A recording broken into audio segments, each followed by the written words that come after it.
Yeah. Blackjack. Life is like a game of cards. It's not what you dealt, but how you play it. Yeah. Blackjack. To play each situation correctly. I remember they used to laugh at a brother. I feel you on that, but you know, at the same time, it's like it was more so more than it was like a client with a private security, more than like the president moving with the Secret Service. It was more like Al Capone moving with his henchmen. You know what I mean? Like Right, it was right. the reason they really did the private security slash thing was so that they couldn't get in trouble for the guns and all that type of shit. You know what I mean? Right. But I mean, and shout out to Reg. Reg ran right way, and I still talk to Reg, but at the same time, he wasn't there. So maybe it was something, lacking. Maybe if Reg was there, Reg might have said that, like, "Oh hell no, y'all not rolling like that." You know what I mean? My point exactly. And like I said, at the end of the day, but this is the cold part. So when we did, you brung Reggie up, right? And like I said, me and him, we go back and forth at it, whatever, right? And just to keep it 100. And my thing is to be able to accept that responsibility. If you the head of security, that falls on you. It just does. You know what I mean?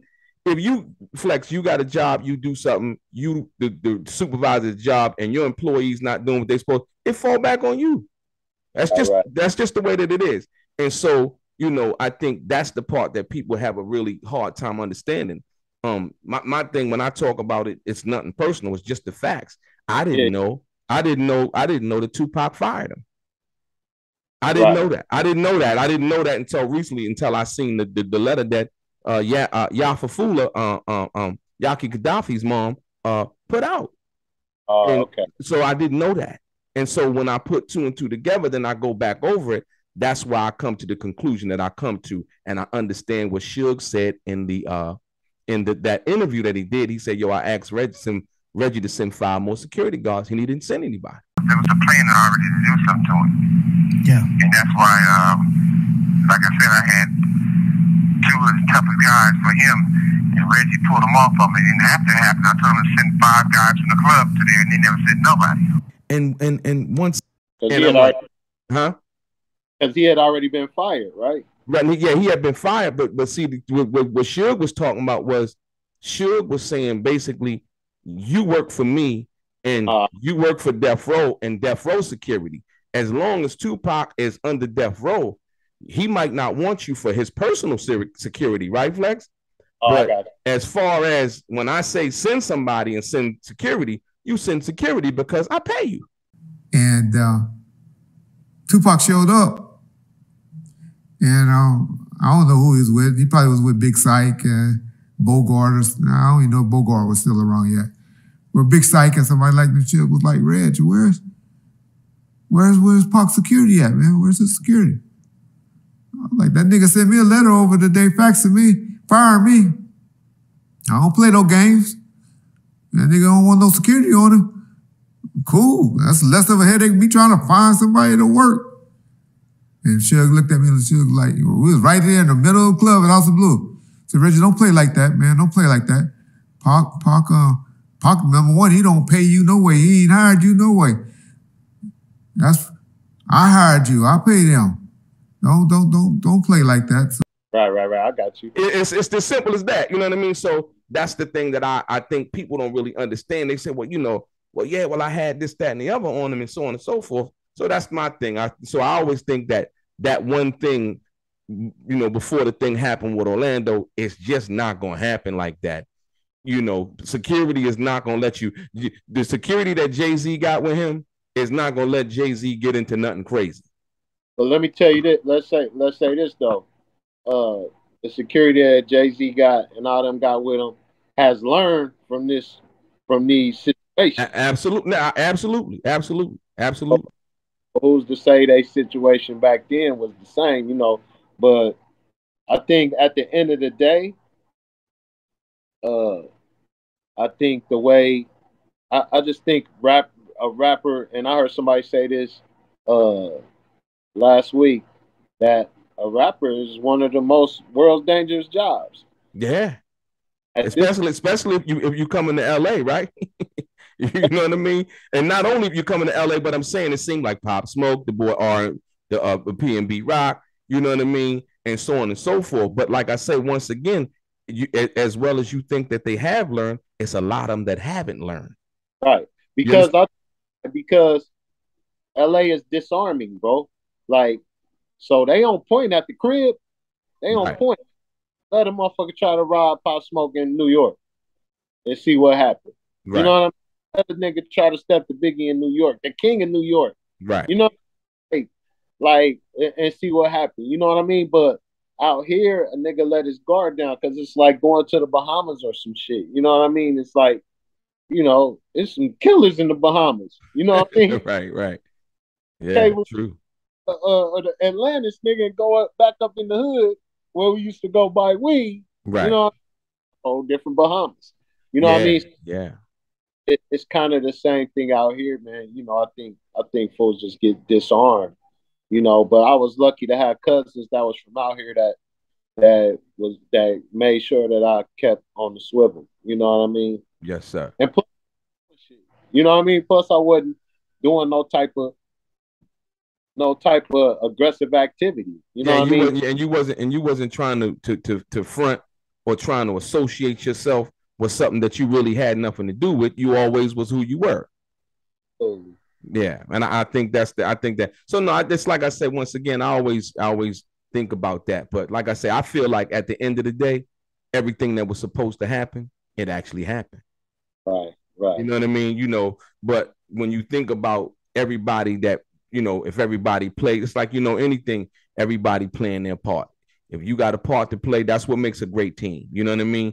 That's what made you a great team with Dr. Dre. Dr. Dre did the music. He brung you in to do the writing. He had the engineer in there where he was engineering too. And when you came up and when that song was done, right, everybody did their part, and therefore you have a masterpiece. That's how every masterpiece comes together. So yeah, Flex, you've been doing some music lately. I heard you've been doing some stuff on the BMF as well as Raising Kanan TV shows. You'll talk about that.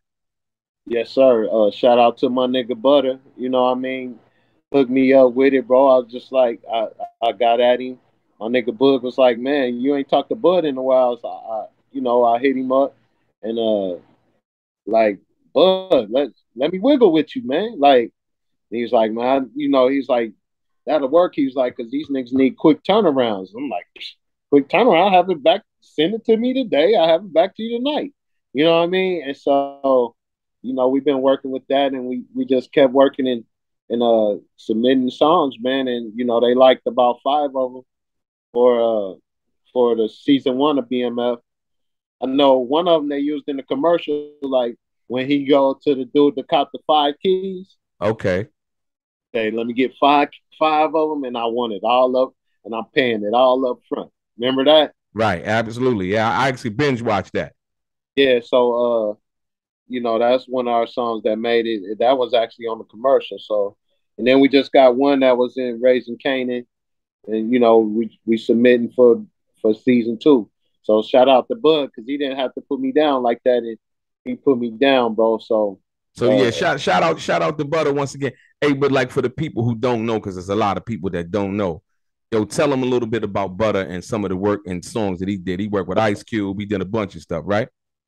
Butter's my nigga. He came through Pittsburgh. He was, you know, one of Sneed's homies from back in Pittsburgh, and he came out here, and he just had them fire beats, bro. And I was like, bro, you know, we gotta let Dre hear this nigga. This nigga hard. You know what I mean?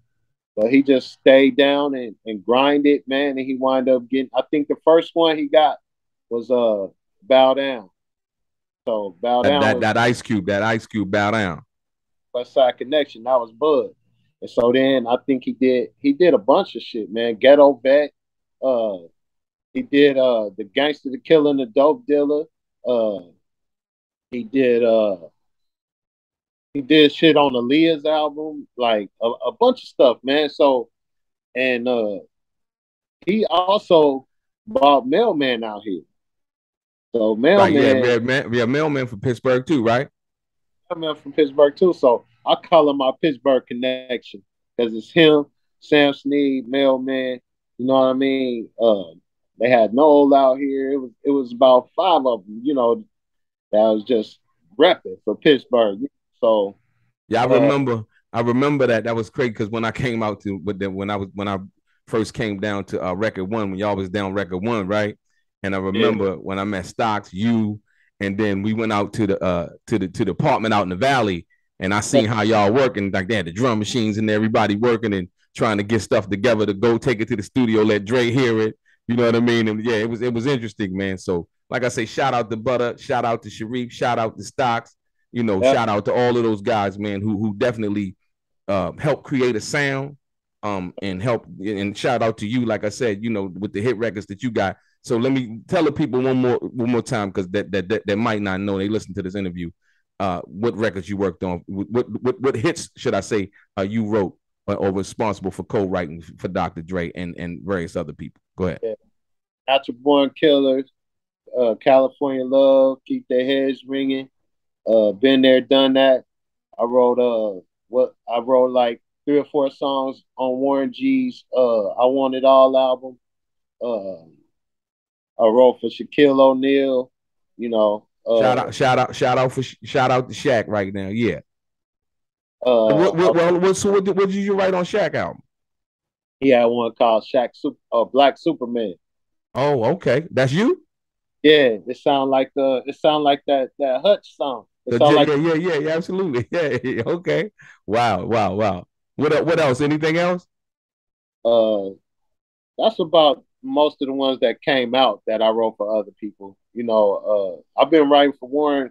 We trying to do something right now. So I'm trying to get back out there with Warren. So yeah, shout out to Warren G, East Side, Long Beach. Yeah, and the whole crew. So, you know, we've been kicking shit back and forth. So shout out to Warren. You know, Warren always stayed down with me. He never changed up. He a solid dude. You know what I mean? So, yeah, man. So I'm still out here. I'm still doing my thing. Of course, it's different because, you know, I'm older now. So it's the focus ain't so much on being a star or no shit like that. It's just about getting my bread, finding my pocket and wiggling right there, you know. So yeah, man. LA's been good to me, man. Been out here since 1994, since that day at the stoplight. I ain't left. And you ain't left ever since. Ever since. Yeah.